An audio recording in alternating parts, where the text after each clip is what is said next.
Mutton ఉడకలేదని ఏకంగా పోలీసులకు ఫిర్యాదు చేసిన ఘటన అనంతపురం జిల్లా తాడిపత్రిలో చోటు చేసుకుంది. పోలీస్ స్టేషన్కు ఆశ్చర్యకరమైన ఫిర్యాదు రావడంతో సీఐ ఆనందరావు అవాక్కయ్యారు.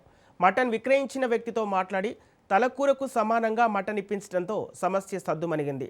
తాడిపత్రిలోని పుట్లూరు రోడ్డులో ఉన్న సోడాల హజీ అనే వ్యక్తి మటన్ విక్రయిస్తున్న వ్యక్తి వద్ద పొట్టేలు తలమాంసం కొనుగోలు చేసి ఇంటికి తీసుకెళ్లి స్టవ్పై పెట్టాడు. దానిని సుమారు 20 సార్లు ఉడికించినా ఉడకకపోవడంతో తను వండిన వంట పాత్రతో సహా స్టేషన్కు నేరుగా తీసుకెళ్లి విక్రయదారుడిపై తాడిపత్రి పట్టణ పోలీస్ స్టేషన్లో ఫిర్యాదు చేశాడు. దీంతో పోలీసులు ఒక్కసారిగా షాక్కు గురయ్యారు.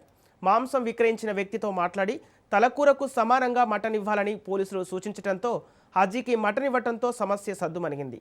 మటన్ ఉడకలేదని వింతైన కంప్లైంట్ పోలీస్ స్టేషన్కు రావడంతో అందరూ చర్చించుకుంటున్నారు. ఇలాంటి సమస్యలపై ఫిర్యాదు చేస్తే పోలీసులు న్యాయం చేస్తారని స్థానికులు గుసగుసలు పెట్టుకుంటున్నారు.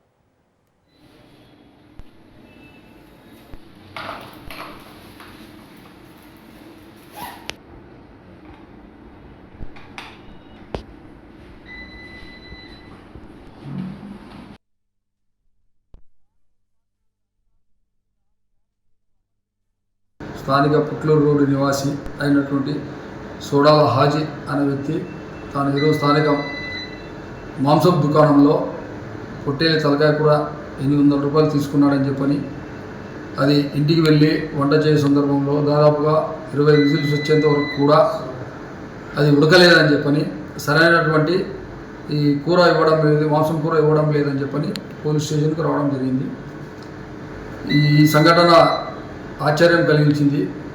నిత్యము ఏదో ఒక ఆందోళనతో ఉండేటువంటి తాడిపత్రి పట్టణంలో అకస్మాత్తుగా ఈ విధమైనటువంటి కంప్లైంట్ రావడం ఒకంత ఆశ్చర్యాన్ని కలిగించింది.